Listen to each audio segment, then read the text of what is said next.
for tuning in to a Very Suspect podcast. Here's Lewis and Glenn.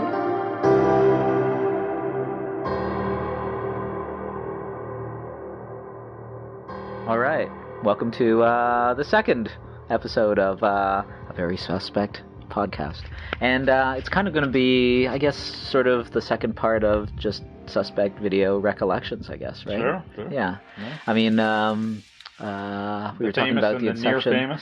Famous and the near famous, all these folks that used to come in and with some of them, they would just have come in once or twice when they were in town, right? Yeah. Some came in to buy, some came in to rent. Some just were taken in by somebody to see the store. That's true. That would happen all the time. Yeah. His whatever programmer or whatever for a festival would bring people over as part of the. Or that person was just visiting town for one reason or another, and they were just brought in by somebody, like in the case of Weird Al Yankovic. He was just brought in by someone who was a customer. Who lived down the street or something. Yeah. That was one of the funniest moments, though, when I was working with you and Weird Al was in. I didn't really recognize him, or maybe it was too busy and I didn't really notice him, and you looked up and you saw him, and you also saw Steve Leckie, Nazi Dog of the infamous Vile Tones. Yeah, that was an odd moment. It was just like, wow, where else would you see Weird Al Yankovic and Nazi Dog Stephen Leckie in a store at the same time? Yeah, and neither one of them spoke to each other, I'm sure. No, they didn't. No. It's too bad. No. I'm surprised they weren't fans of each other. It would have been great if you could see those two speak together. I don't know what they'd be saying, but it would probably be interesting. Yeah. But we've had some celebs come in, and it's always a surprise because you don't really expect these people until some of them become regulars. Yeah, right. Yeah, definitely. Like we've had a lot of regulars. Sarah Polley was a regular. Rachel McAdams was renting for a while, but I think there was only maybe one or two occasions where she came in with Ryan Gosling because she was dating him at the time. Yeah. Cynthia was very impressed that day. She was very happy when he came in. Yeah, she was used to seeing Rachel McAdams come in, but she didn't often bring him in. So. Yeah. She commented about how attractive she was. Sure. And it's funny when I looked up her file, and it was her file, and Ryan Gosling was her second. Yes, I remember that. She allowed him to rent. Yeah. Yeah, see, when at that time, I probably wouldn't have cared so much because that was like when he was big on The Notebook and things like that. Yeah. But had it have been post-Drive, I would have been gushing more than Cynthia would when he came in. I'd be like, oh, it's Ryan Gosling, Drive. But at the time, I just would have been like, who cares? This guy does chick flicks. Yeah. But he's had a good resume after that. Sure. He's had a lot of great films since then, definitely. Yeah. Anyone else you can think of? We kind of brought up a bunch of people. Yeah, I guess, do you want to do this more like in a chronological way? Because obviously, post Gunnar Hansen, which was the very first guest, obviously on the very first day, what would have been next? I mean, Peter Jackson, Dario Argento, they were like the next ones you booked for an actual appearance in the store. Yeah, I think we talked about them the last time. We did? It was the initial sort of thing, and I was reluctant to have people there because we just couldn't advertise it, Sure. But they did happen, those ones, and they were in the first couple of years, right? Yeah. Because Jackson would have been around the time of Dead Alive, right? He was Dead Alive, Brain Dead. Brain Dead at the time it was called. I remember that because I got all the press stuff that he gave me. Yeah. And then Argento would have been on what film? Was it Stendhal or something like that, maybe? Probably was. Because... Blackout? Not Blackout. That's Ferrara. What's the movie I'm thinking of with Brad Dourif? Trauma. It might have been one of those, right? Yeah. It might have been one of those. Yeah, it definitely wasn't for Opera, which was a very early Midnight Madness one. It wasn't for that because we weren't. I don't know if I don't think we were even store wasn't even open then. No. So it probably was for Trauma or Stendhal. Trauma or Stendhal. Yeah. Probably Trauma. That would make sense. That would be about 92, 3, something like that. That would. I don't even remember now. These things all blur. Yeah. But it's somewhere in that area. We had a couple of signings with him. Oh, really? Yeah, we had one at Markham Street. We had one at Queen Street. We may have had a third one, but I don't remember. The original Markham one. I never saw the Queen Street one. Yeah.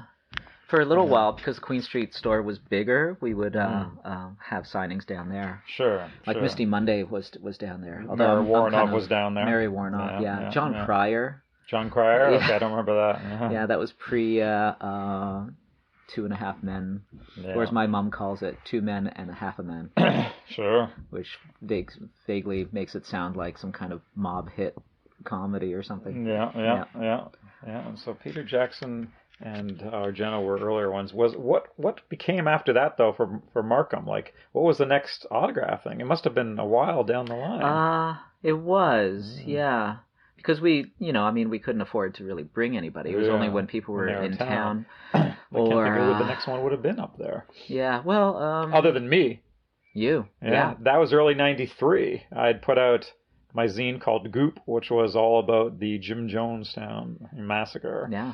And, we did a release party, if you want to call it that. It wasn't an autograph session. It was a release party with me there trying to peddle my zine. And I remember that there was one guy that came in, and it kind of flipped me out for a second because I thought I was going to get my ass beaten. And then it was okay. Basically, the guy came up to me and said, I had family over in Guyana at that time. And I thought, what's going to happen now? Is this guy kind of like, he's not impressed with this thing or whatever? But then he actually started to tell me that, yeah, it was a very corrupt system over there at that time. And, the country was allowing all sorts of things, horrible things to happen. And they would look the other way. And he goes, it's not surprising something like that was allowed to take place.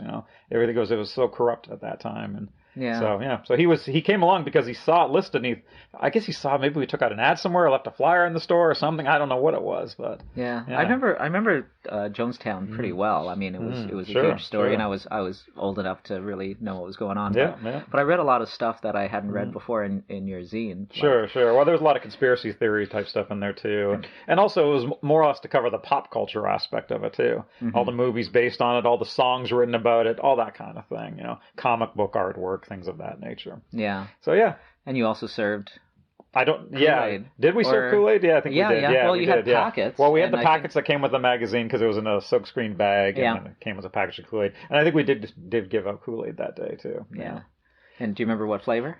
Well, it probably would have been both because I think in the actual zines in the bags I gave both cherry and grape. So you get one or the other. And why did you do that?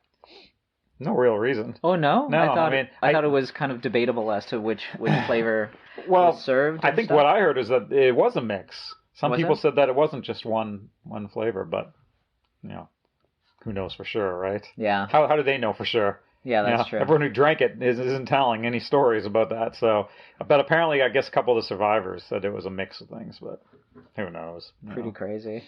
Yeah, that was a fun day. You didn't have any other signings there? I don't think so. I think that was only release parties that we did there, actually. That's the only one I remember. Yeah, that was amusing. Yeah, that was fun.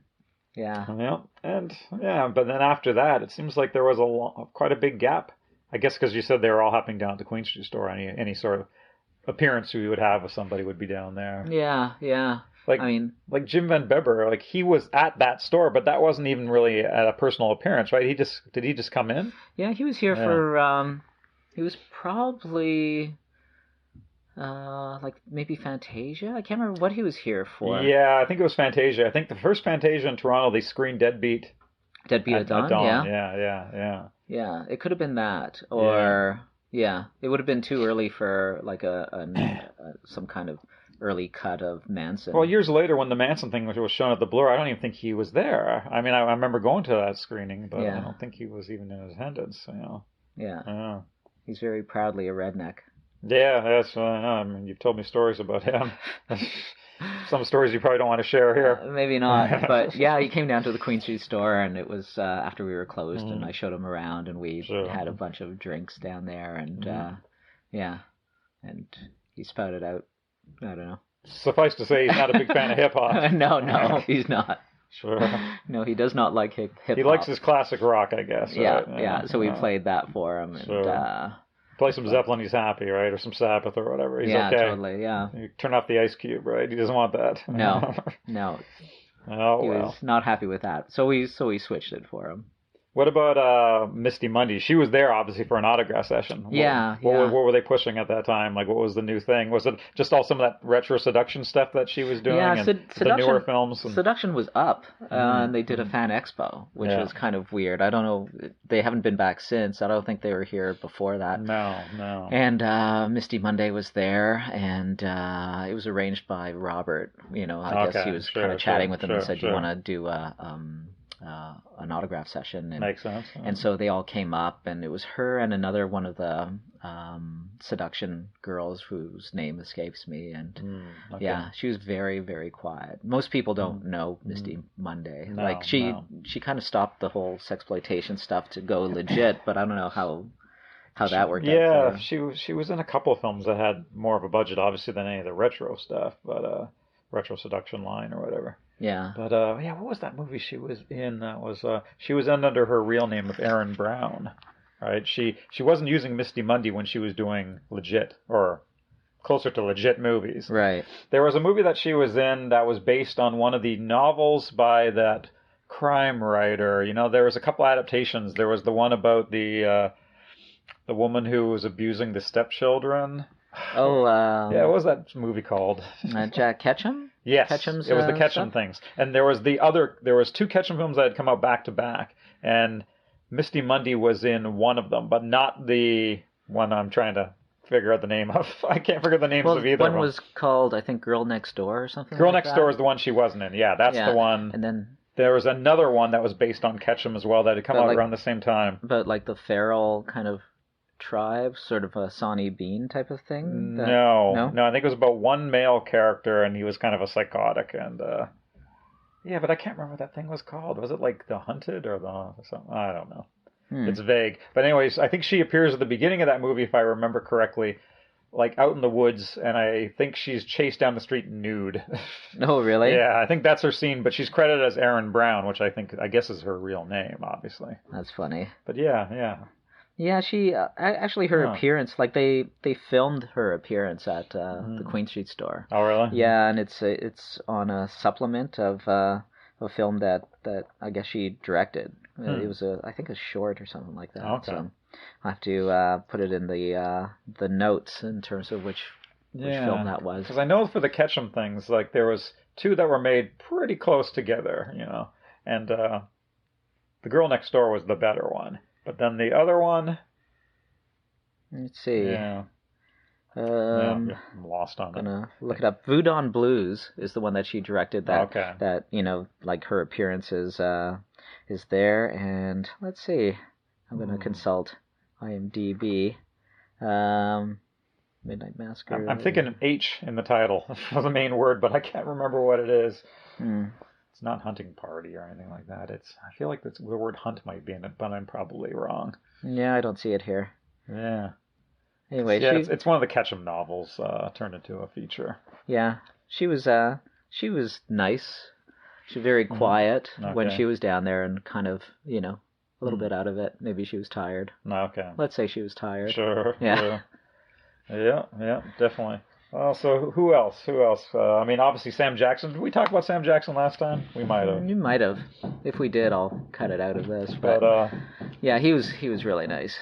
Yeah, he was very entertaining. We did talk about Sam Jackson. I think we did. I think I might have even talked about at the corner of Bathurst and Bloor where they were filming The Long Kiss Goodnight. Oh, yeah. You would go out there and just watch them shooting a scene in an alleyway where the old Taco Bell used to be. Yeah. And they would have a area cordoned off that they kept all the extras in. And when he was finished doing a scene in the alleyway, he would walk into the area where the extras were. And the extras were all just like, oh my God, you know, because Gina Davis would just be gone. She would do a scene in the alleyway and she'd be back in the car and gone, you know. Right. But he would just hang around.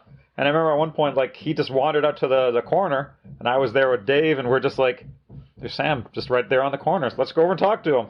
And yeah, he was totally cool. Like, yeah, definitely not a guy who's like, keep away from me, you scum. You know, just like, he doesn't want to be around those people. It's like, he's the opposite of that. He wants to go into the area where they're keeping all the extras and just go chat with them. Yeah. That's cool. You know? I think Doug was working one day when he would even bring his daughter in. Oh, really? Yeah, he told me that, you know, he introduced his daughter to him. Oh, okay. You know. Wow. No. Yeah.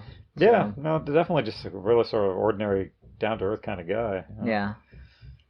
I wonder if he's still that way now. Yeah, I wonder. I just saw. It's been a while. I just saw Kong, Skull Island. Yeah, have you seen that? No. It's very entertaining. He's he's kind of a one-note sort of character, but it's it's really fun. It's very much harkens to old-timey monster movies, but except for the fact that visuals Kong are slicker. Well, and Kong appears almost immediately. Okay. I remember as a kid having to just wade through like an hour of tearing apart snakes and other large things. Yeah, this kind of big bird-like creature. You got to see it. It's well, really I think the next biggie I'm going to go see in the theater is going to be the next Planet of the Apes installment, which I think comes out in July. Oh yeah, War of the Planet of the Apes or War on the Planet of the Apes, whatever. War of the Planet of the Apes, something like that. Yeah. That looks amusing to me. Yeah, because you're a massive Planet of the Apes fan. I go to all the Planet of the Apes movies, even the stupid Tim Burton one I went to see in the theater. Oh yeah, that's one I haven't seen. Yeah, you really don't need to see it. Did you have the Planet of the Apes, the original '70s play? All that thing. The fort, the tree fort, and everything. Yeah, you had that, eh? Got rid of it when I was like 14. Donated it to the playroom in the building I lived in. Man. Just gave it up to other kids for other kids to destroy it. One of your biggest regrets. Yeah. I got rid of a lot of toys at that point in time that I wish I still had. Yeah. Even just for the purpose of selling, frankly, because some of the prices on some of these things nowadays are. Well, you wouldn't sell that. I don't know. Had it. I don't know. Maybe I would. Really? Oh, okay. But I would rather get a large sum of money for it than just have the fate that it had. Just donate it to a playroom, let other kids go down and step on it and kick it around. That's true.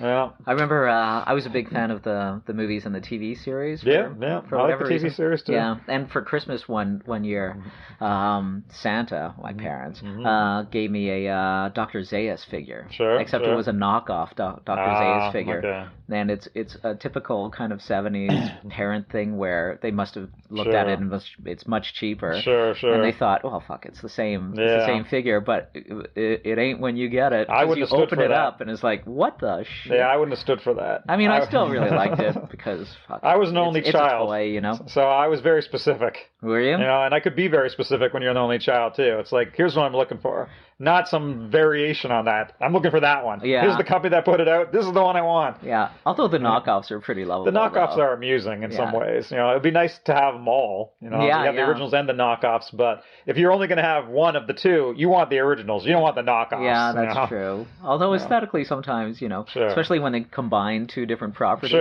they're hilarious. Well, because for Planet of the Apes, I would collect anything. You know, the comics, the magazines, the trading card set of the TV series, anything. If it was Planet of the Apes related, I wanted it. Yeah. You know, all the Power Records ones, you know, the 7-inch from the comics.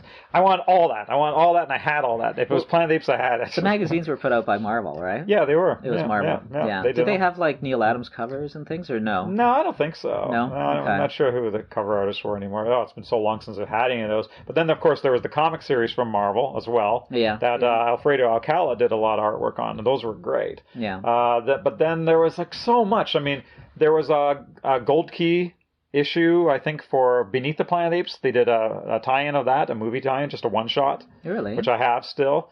There's just so much Planet of the Apes stuff, you know. Yeah. From different companies over the years. It's continued on and on and on. It's among the first of the really kind of like heavily merchandised properties, I guess, right?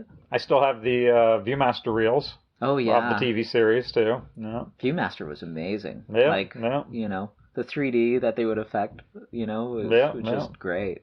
Totally. I think we're getting a little off topic now. Oh, yeah, that's right. Go back to the... this is going to turn into a Planet of the Apes podcast. That's true. And not a suspect we could one. Do that, yeah. We could. Maybe in a future one we'll review all the Planet of the Apes. Exactly. The TV series and the new ones. The new ones are great, by the way. What did Mary Warrenov, what was she in town for? Was it a festival thing related, or was it? I don't know. She was in town to kind of promote a film, and I can't remember what that was. It was the same thing with John Cryer. There was a contact or somebody that worked in... It could have been like Gay and Lesbian Film Festival or something like this, and maybe she was in a short or a film. I can't quite remember. And there's someone that used to come in, and they were going to be in town, and so they approached us. And it was, again, kind of one of those things where I was iffy about having them because there was no time to advertise. Sure. And so I think that the turnout for both of them was quite small, which is always what I hate. Sure. But and I didn't get a chance to see either of them. Did you see? No, I didn't even know about the Mary Warrenov one even happening at the time. Yeah, it happened down on Queen Street, and I remember it happened on a weekend, and I had intentions of going, but I didn't go. Like Meryl was down there, Meryl and I guess Doug. Okay. But they said not a lot of people. But they told me that both of those people were really, really nice, like both Cryer and Warnoff, And Tarantino, he showed up at the Queen Street store, right? Not the Queen Street Markham store, yeah. And that was he in town for a festival thing too, or just... He was in town because I think he was going out with what's her name? Mira Sorvino. Mira Sorvino, who was here doing one of the Mimics, right? Was she in the first Mimic? I don't know. I'm not sure. Anyway, she was here shooting something, and so he was up seeing her. Okay. And they were walking along Queen Street, and we had a poster up for one of Colin's Kung Fu Fridays. Okay. Yeah.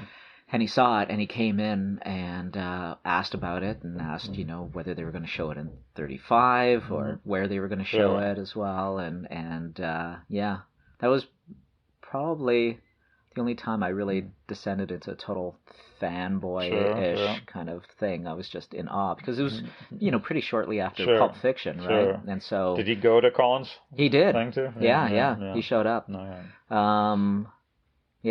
I remember, it was just such a surprise. And he has such a massive head, and so it encompasses, your periphery even. And so I was just totally in awe. And I did something which I've never done before or since, which I got on the phone with the Market Street store, and I talked to Colin. I said, "You won't believe who just came in here." You know? And he did show up, and I think Colin has some photos that he took with him. The only time I ever talked to Tarantino was when Reservoir Dogs premiered at the Toronto Film Festival. Oh yeah, and he was up for pretty much the whole week, I think, because you'd see him at screenings. Yeah. I remember the next night.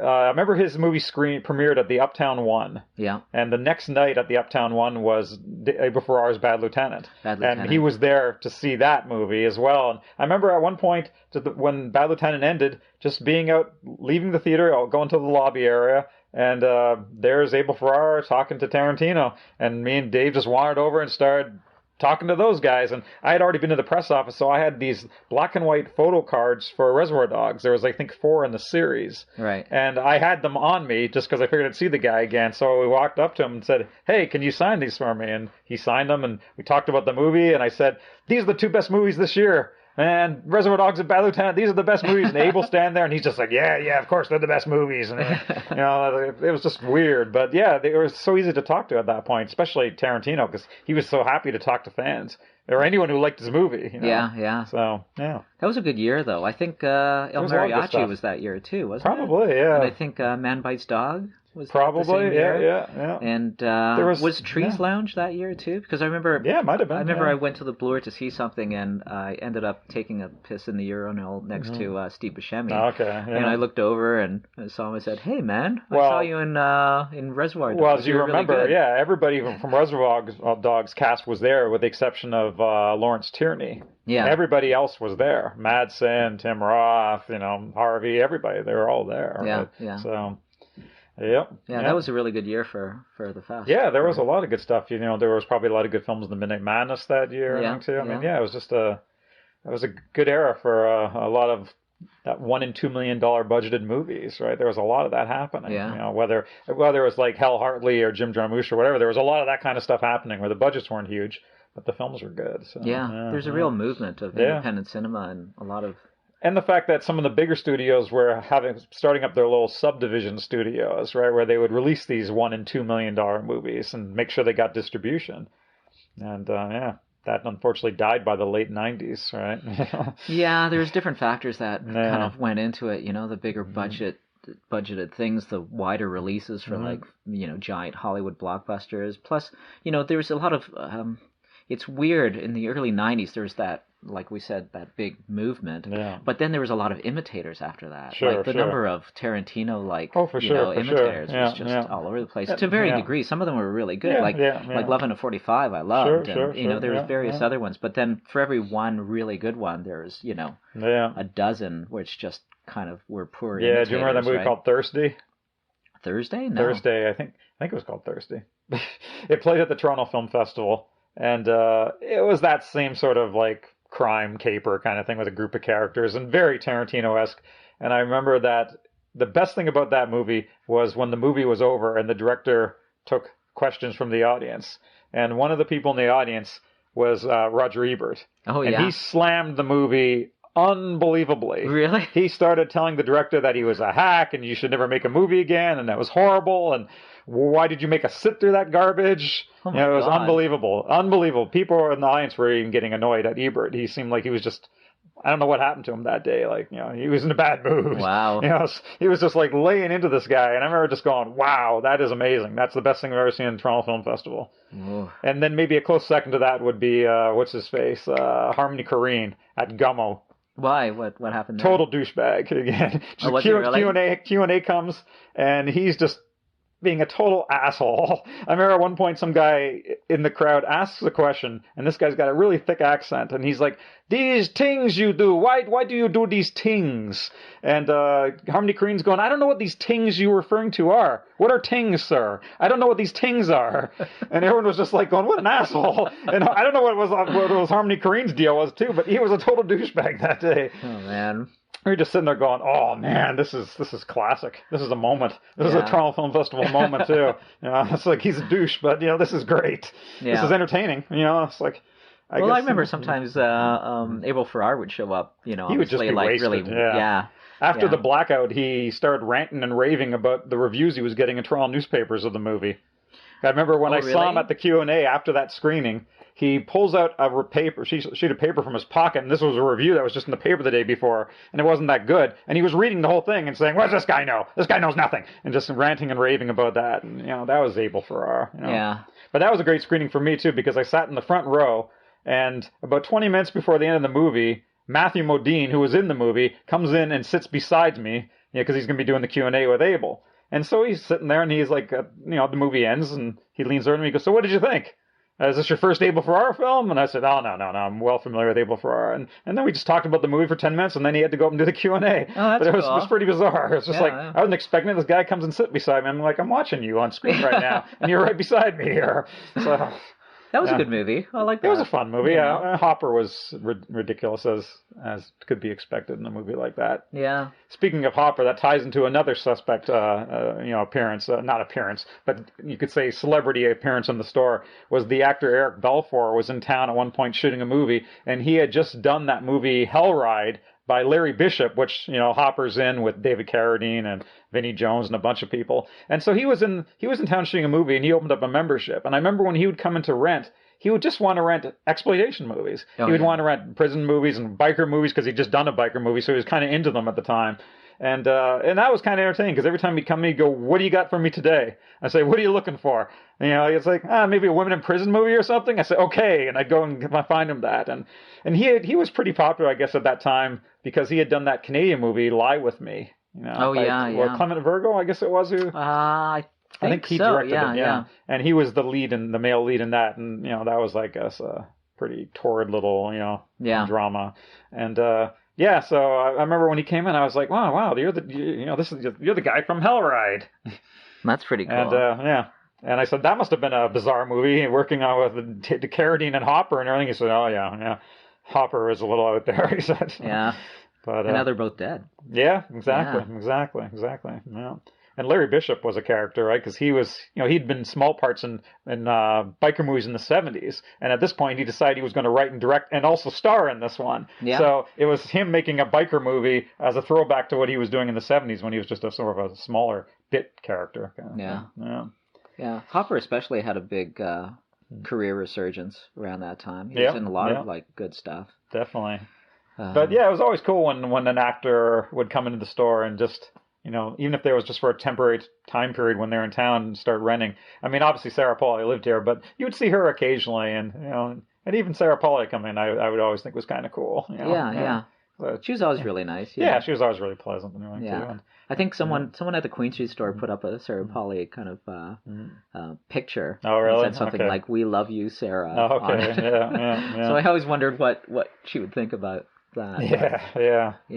Well, and then I guess there's also people who don't really want to be recognized, like... Yeah, that's true. Like in the case of Degrassi, right? Yeah. Nicole Stoffman, I think was her name, right? She played Stephanie. And I remember, I think one time you or me brought it up first one time about, "Hey, you were Stephanie on Degrassi, right?" And she was kind of like, she avoided the not store that interested for months after that. And... Like, I never watched Degrassi, so she would come in pretty regularly, and I would deal with her, and I didn't really recognize her because pretty much that's all she's done, right? Yeah. Like, is she a piano player now or something? Or she was doing something? She was doing some jazz trio thing, but I think she did some acting after that and everything too, but she was really nice, but she very obviously didn't want to She didn't really want to talk about that, whereas when the woman who played Lucy, Anais Granovsky, she used to come to the store years ago. Do you remember if she was the same way, or was it like she was cool with nobody the fact else that, was like that, Those are only Degrassi people that came in, right? I don't know of any other Degrassi people that came in. Joy Jeremiah never came in, right? No. And what about Amanda Steptoe, who played Spike? Was she ever in the store? I'm not sure if she was either. Yeah. Not that I'm aware. So maybe those were the only two, Degrassi people at that point. I saw Degrassi Junior High after that, and it's amazing. I just love the look. I mean, kids look like kids, and it's a real postcard of Toronto of a certain Degrassi Junior High is my favorite of all the different incarnations of the show. So, because back then, when I was watching at the time, I had my little punk band, MSI, which stood for More Stupid Initials, and we would often play the Degrassi theme song and the Zit Remedy song, Everybody Wants Something, in our sets. And, it was only recently that I actually got to tell the actor who played Joey about that, that we used to play this regularly at our gigs, and he was amused. He said, a lot of bands did. He said he knew of a lot of people doing it in the 90s and everything too. He said, you might have been one of the earlier ones if you were doing that in 87. I said, we were doing it when the show was happening. It wasn't like we did it after the fact. So as we were watching it at the time, we thought, we got to do this. We got to do a medley of the theme and the Zit Remedy song together. That's pretty cool. Did you buy a Zit Remedy t-shirt? I noticed down at the convention. I bought a Zit Remedy button. They had this really big 80s style buttons. Oh, yeah. And it's an illustration of the three of them as the Zit Remedy. It looks amazing. So.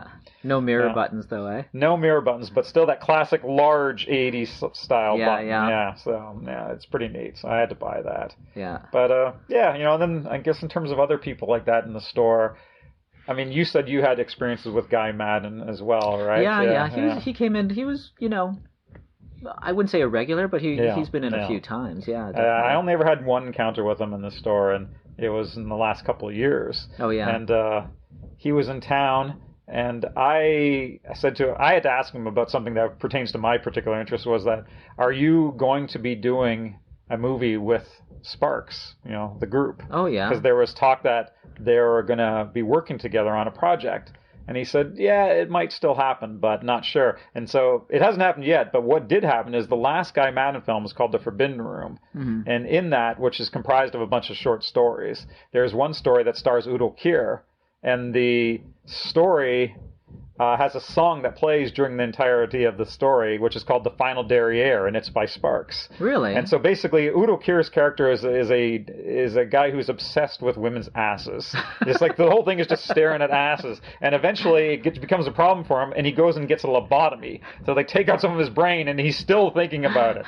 And so the song The Final Derriere plays, which Sparks created for him. So apparently they're both fans of each other. I guess Guy Madden's a fan of Sparks. Sparks are a fan of his work, and they thought, we got to do a project together. And that's what's happened now, but they still talk about a feature based on something that Sparks had wanted to do for years. That's pretty interesting. So anyways, he came to the store, and I asked him about that, and he said, it might happen. And I said, Sparks are going to be in town soon, because I know he was living up here at that time. And he said, no, I didn't know that. And I said, they're going to be doing a show at Lee's Palace, and this was the end of 2013, like November. And he's like, oh. So then, sure enough, he got in touch with them, because the day before the show, I'd noticed on Sparks' Facebook page that they had met him for lunch, I think at Skydome, in like sort of the area where you would go to have a box seat. So you're overlooking the thing, and there's food. They bring you food there. You could tell they were sitting in an enclosed area that was overlooking the entire area of the Skydome. And so so they met up the night before the show, and I think Guy Madden went to the show, because I think I saw him in the crowd that night too. Oh yeah. But Yeah, he's a pretty tall guy. It's hard not to see him. Yeah, exactly. But that segment in his film with Udo Kier is amazing, and set to the Sparks song is great too, because that was a song they created, like I said, for the movie. And as a Sparks fan and an Udo Kier fan, I thought, that's an amazing mashup. Udo Kier playing this twisted character, and then set to a Sparks song. So That would be cool. That was great. So for that reason alone, I'm definitely a Guy Maddin fan too. I mean, I like his earliest films a lot too. You know, Gimli Hospital might still be one of my favorite of his. Yeah. But, they just look terrific. You know, like no other filmmaker does what he's doing, you know. And also, speaking of directors, in the last couple of years, we also had people like Ernest Dickerson and Tim Hunter in the store who'd been in town doing some TV work at the time, apparently both of them. I didn't actually meet either one of those guys, but I think Cameron met them. Yeah, Cameron, I remember he called me after Tim Hunter got a membership and everything. Yeah, I wish I was there for that. Yeah. Both of them, actually, because I like both of those guys' work. I would definitely have loved to have been there to talk to them. But, yeah, so do I. I mean, Tim Hunter did a lot of... Twin Peaks. He did a lot of Twin Peaks. But River's Edge is great. Yeah, that's a masterpiece. Obviously. And Ernest Dickerson has done a lot of stuff. Oh, yeah, from either being a cinematography for like some of Spike Lee's best films, like Do the Right Thing, you know, but then also his own films and everything too. Yeah. Like, you know, he's done a lot of really cool stuff. So yeah, and he still works. You know, he does a lot of TV and a lot of whatever. So, he does, yeah, definitely. Yeah, that would have been fun to see that. I think he's even directed some Walking Dead episodes too. I mean, a lot of people have directed Walking Dead, but I think he directed some Walking Dead as well. Yeah. So yeah. But those are people like that you know you wish you get a chance to talk to. But I know. A lot of times they're in the store once or twice or whatever, and then that's that. And that's it. Yeah, they're just here for the week or the 2 weeks or whatever. Totally. I remember one of the most fun autograph events that we had was with Lloyd Kaufman. Who's endlessly entertaining, you know, like he's constantly... Was that at the Queen Street store? That was at the Queen Street store, yeah. So I think, again, Troma was here for Fan Expo, and so we did a signing over there, and it was really fun. Like, Kaufman is really... I mean, he's very quick. He's great with the fans, and he's just really entertaining to listen to. Sure. No, he's definitely used to dealing with fans. Obviously, he does every single convention known to man, right? Yeah. He's definitely used to dealing with fans. Although he's always, you know, bemoaning the state of the industry. You know? Like every time I see him, you know, I say, "Oh, I'll see you later, Lloyd," and say, "Oh, you know, if Troma's still around, you never know." Yeah. Well, it seems to keep on going. Yeah. No, definitely. I remember one time in the store, this is also the last couple of years, one night I was working there, I think probably on a Monday, Tuesday night, something like that, with Chris, and Don McKellar comes in and walks up to the counter and says, I'd like to introduce you guys to somebody who's in town now, and I think you're probably a fan of his work, and it was Park Chan-wook, you know, and so Chris got all excited and said, "Oh man, Old Boy is one of my favorite films, blah, blah, blah," and he took him over and showed him the section, that we have a section for his films and everything too, and he was impressed by that and everything too. I was like, oh, that's nice, but yeah, so that was kind of amusing, because we didn't expect that. That just came out of nowhere. Like, I don't even know what he was in town for. I don't know if it was something to do with... I don't know. I don't even know what it was, because it wasn't... I don't think it was during a time of a festival or anything. Yeah, I really don't know what he might have been in town for. Yeah, sometimes, I mean, like we said before, people will just bring people in, you know, as part of, you know, we'll show you Toronto, or show you alternative could there Toronto, have been maybe a Korean film festival or something like that happening in Toronto at the time? But I don't really recall if there was anything specific like that he might have been in town for. Yeah, it's possible. It just seems like he was just brought in, like he's in town, and I thought I'd show him the store here. You know, yeah. So we're like, oh, cool. You know? Which is cool, yeah. Yeah, no, that was definitely pretty neat. Yeah. But yeah, it's neat when things like that happen, because you're just sitting there working an ordinary shift, and all of a sudden somebody comes in. That reminds me of the time that the writer, speaking of Asian films, Jasper Sharp, came in, and we were stocking his book from Fab Press at the time. He wrote a book on pink films. Oh, yeah. You remember? Yeah. I can't even remember what that was called now, but it was a very large book. Yeah. And we had it up on display in one section, which we had labeled Naughty Books. Yeah. He was totally amused by the fact that he was in a section labeled Naughty Books. So I remember that he was in town for a Japanese film festival. So one of the organizers had brought him in to see the store. And so when he saw his book up there, by a sign saying Naughty Books, he had the Japanese guy who brought him in take a photo of him with the sign in his book sitting right there. So, that was kind of cool. He was impressed, like, wow, a naughty book. It's like, well, it kind of qualifies. Yeah, kind of totally. is a naughty book. You know, pink films aren't exactly Disney fare. You know, no, they're not. The Katsu wasn't exactly family friendly. A lot of their products. Although over there, who knows, right? Yeah, I don't even think it was over there either. I think those were still meant to be films for adults. They weren't PG rated movies at that time. I'm just joking. But yeah, Colin came in once and just totally surprised me with that the director of Calvaire and Minion and stuff. Let's see. Fabrice Wells. Okay. I think, yeah. Huh, okay. And that was pretty entertaining because I really like Calvert.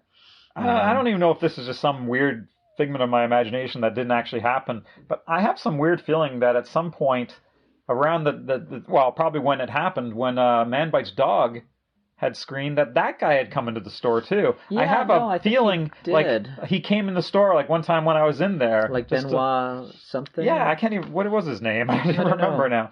But I just have this vague memory of him being in the store. Yeah, I do too. And also Gaspar Noé. Didn't Colin bring him in too? No, Gaspar was here for Karn, which was a short. Yeah. And we knew people in the press office, and they basically asked us to like show him around Toronto. Okay, so I ended up showing him around. Yeah. Okay, yeah, because I remember him being in the store, but I don't remember. Yeah. He was an odd, jittery fellow. Well, he was very quiet too. I remember. He was pretty quiet. Yeah. So I remember trying to talk to him, and he was very quiet. He would talk, but he was kind of like meek. I don't know, maybe shy. I don't know what it was. Maybe the English, maybe the language barrier was a bit of an issue with him too. Somewhat. Yeah, it's possible. Although he kept asking me where the S&M bars were. Sure. Yeah. Well, yeah, when you're in town, you want to know where the filth is, but regardless of whether there's only language barrier or not. But, yeah, you don't need any will understand what you're trying to explain. Right? But no, I remember. I think Colin at one point though had to take him around and show him things too. I think he was sort of...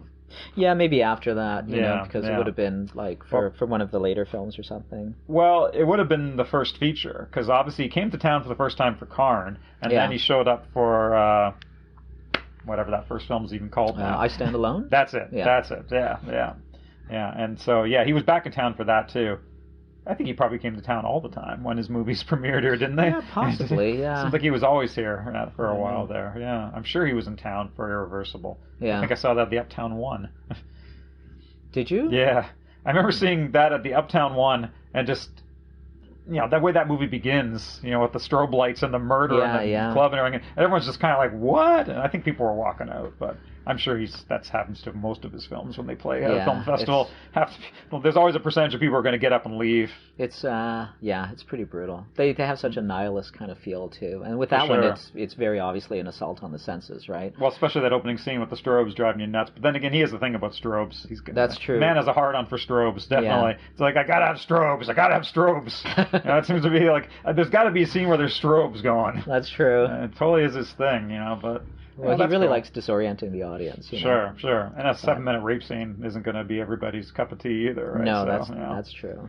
But that was one thing that was good about the Toronto Film Festival, though, is people would get up and leave a movie in disgust. Oh yeah. Singapore Sling is probably the best example of that I can think of. That happened to us, and me and Randy, because I'd read the synopsis. Sure. And it seemed really interesting to me, and so we were going to go and see it, and we knew a couple of people. They were part of LIFT. Okay. The liaison of independent filmmakers of film. Sure.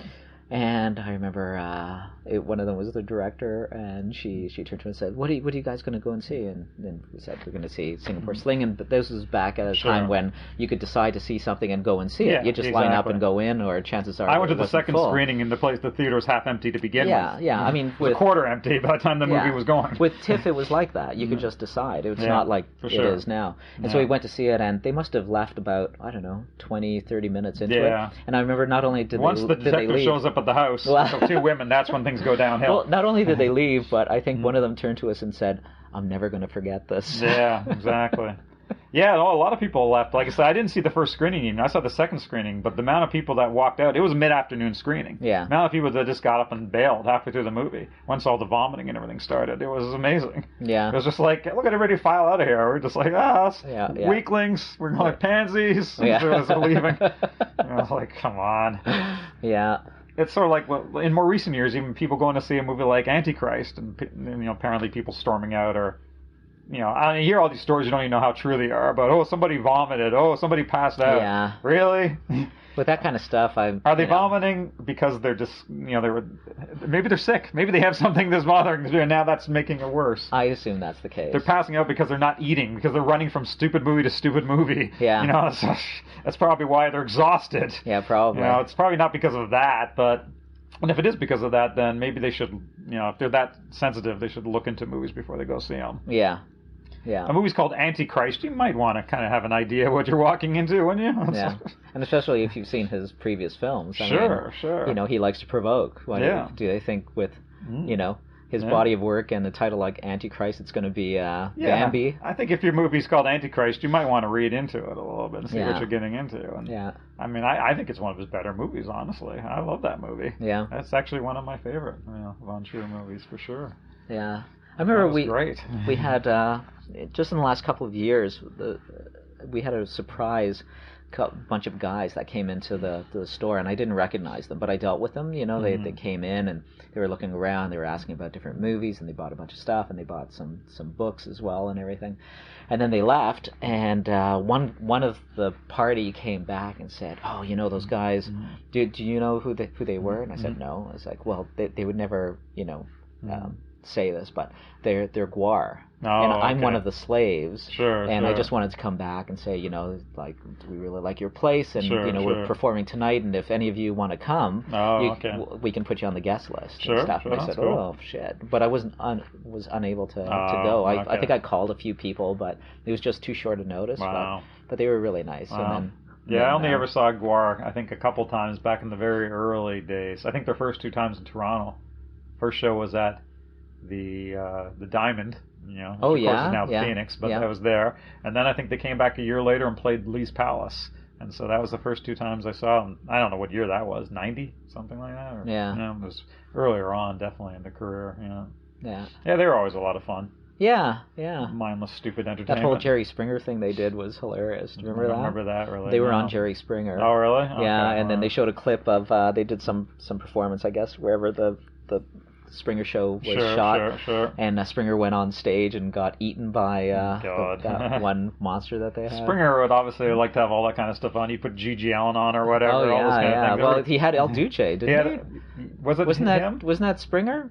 It could have been, I can't even remember. I mean, all those shows also overlap. I mean, it would be that, or it would be Sally Jessy Raphael would have G.G. Allen on or whatever. It was like everybody was on all those shows, but yeah, definitely. Yeah. And maybe even Geraldo had some of those people too, but Yeah, well, Geraldo was big into the getting the white supremacists done, and not only that, but also you get the black radicals on the same show, right? He would also do punk-themed ones too, all that kind of stuff. But then everybody did. I mean, everybody did. Even what's his name, Maury, Yeah, he had things like that too back in the earlier days. Or Phil Donahue. Phil Donahue. Donahue did it on a punk episode really early on too, in the mid-'80s or so. Yeah.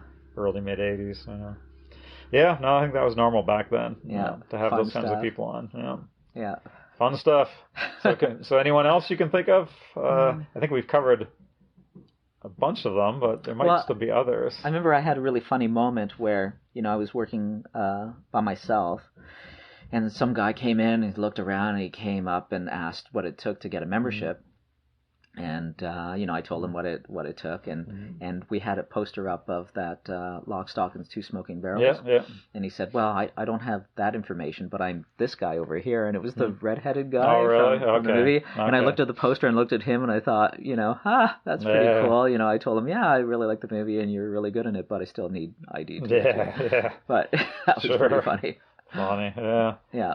As far as like Canadian directors, someone like Cronenberg, he never showed. No, did he? But Brandon Cronenberg. Oh, really? Okay. Remember? Okay. Yeah. I don't ever recall a David Cronenberg sighting in the store. Bruce McDonald, Don McKellar, Bruce LaBruce. He was renting. And John Pays. That's my cat. Yeah. If you guys can hear the background noises, right now my cat is going insane, and you probably heard some knocking too because my roof is being put in, so it's not zombies trying to bust into our hidden lair. It's just that. But John Pays, right? Yeah. He was a member for a little while. I like his stuff a lot. Yeah, because I would imagine there would be a certain amount of Canadian directors over the years that have been in the store. Yeah. Or had memberships at least. Yeah. Well, you said Patricia Rozema. Yeah. She was a member. Definitely, even up until recently, I think she was in. Yeah. But there's probably a few other people. Yeah, for sure. Other Canadian directors. Yeah, it was fun. You never knew who was gonna be waltzing in there. Yeah. Yeah, and authors too. I mean, sometimes, especially with authors, you really don't know who they are because they would have to make a concerted effort to engage you in conversation and then mention who they were or what they wrote and stuff. So and that would happen too. There's definitely a lot of those people would be into. Yeah, that guy Callum, can't remember his last name, who wrote They Came From Within. Yeah. And like I'd said, like Shade Roop had been in the store and everything too, and various other people like that who have written in that world. Yeah, he hasn't written anything in a long time, I don't think. He does a lot of extra work. Well, that last book was that book that was maybe published by Head Press or something. Yeah. Dark Stars or Dark Visions or something? Was that it? I can't remember now. It was a really good book. It was a good book. Yeah, no, that was a good one. But yeah, definitely people like that would be around. And was Craig Kolodny ever, remember? I don't think he was.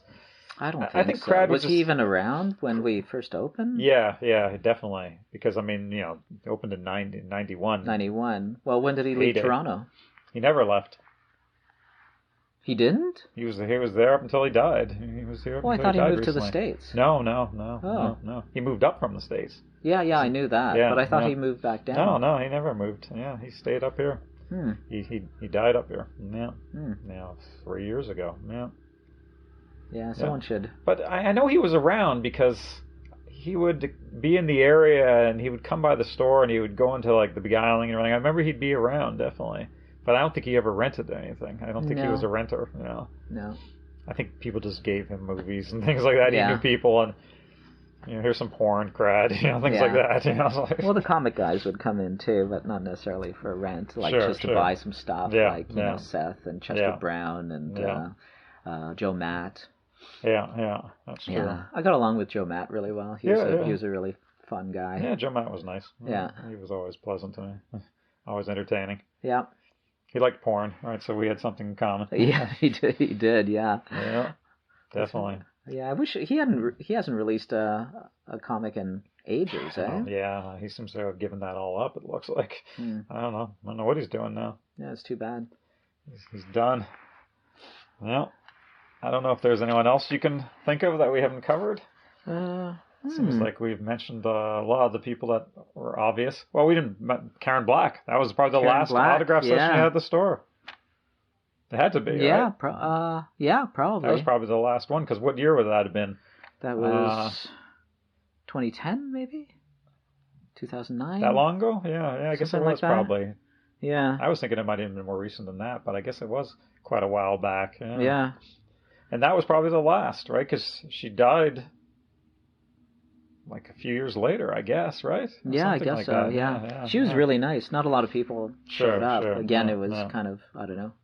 Last minute kind of thing, right? Just thrown together. Yeah. Weekday, 5 o'clock in the afternoon or something like that. Yeah, because she was in town doing her one-woman show. Exactly. And, but she's super nice and, got some trilogy of terrors signed. And, sure. I know, that's what we had her other films too, and Yeah, that was the last autograph session. Sure. Yeah, she's a real icon. Actually, no, it wasn't the last, appearance she had in the store.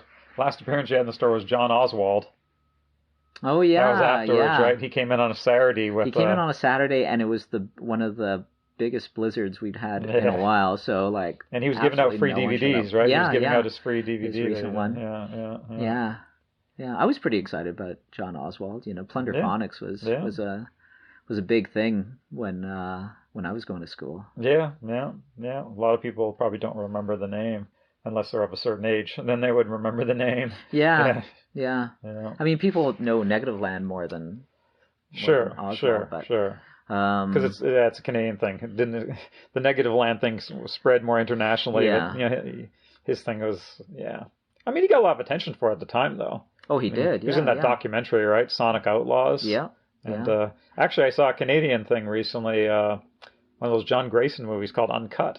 Oh yeah, and he's interviewed in that too. There's interviews, segments where he's talking about all the problems he had with Plunder Phonics and everything. Oh yeah, all kinds of, especially I mean, with all those guys, it's all about rights issues and sure, and appropriation and what is art. What can you take and what But, I guess that's the thing, though. That stuff happened in the 80s and 90s, and younger people now probably aren't. Those names aren't going to mean anything to them, and no. They didn't really grow up with any Well, of that especially stuff. now with the internet and stuff, people people like copy and share everything. You know, like the whole idea of original authorship is almost meaningless at this point. You know, but but a lot of stuff was going on in the 80s and early 90s. Maybe we should do a show, you know, sometime in the future, all about, you know, the counterculture back then that people have kind of forgotten about. Sure, you know? Like, there's always a lot. Yeah, the cinema transgression to like, you know, the Mark Pauline survival research labs and just all that stuff. There's so much stuff like that. Yeah, there was so much of that at the time.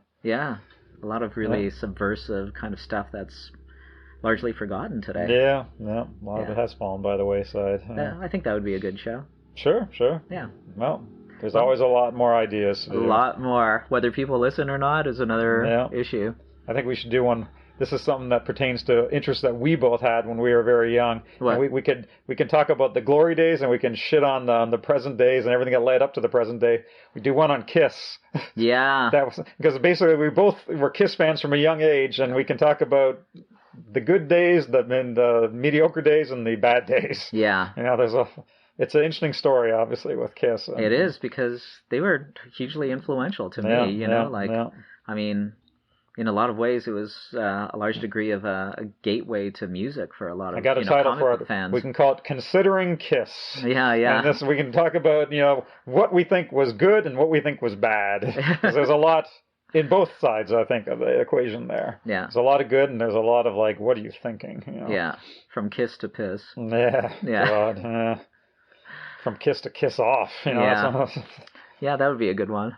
But we can do, like, horror in music, you know? Yeah. That'd be fun to do. Anything from Screamin' Jay to Alice Cooper and Kiss Cramps. and Cramps, all of that stuff. That'd be fun to do. There's a lot. Screamin' Lord Sutch and on and on and on and on. On and on from our own local Nash the Slash. Nash the Slash. Fuck, I can't remember. Yeah. Oh yeah. No, there's endless amounts of potential topics. We just got to get around to doing them. Yeah. Well, there's number 2. There's number 2. I hope you like it, and hope you listen to the next one. Okay. See ya. Thank you for listening. Music is played by Trigger Warning. Check out their Facebook page. Links are in the show notes. A Very Suspect podcast is copyright suspect video. All rights reserved. See you next week. My silicone faces and your empty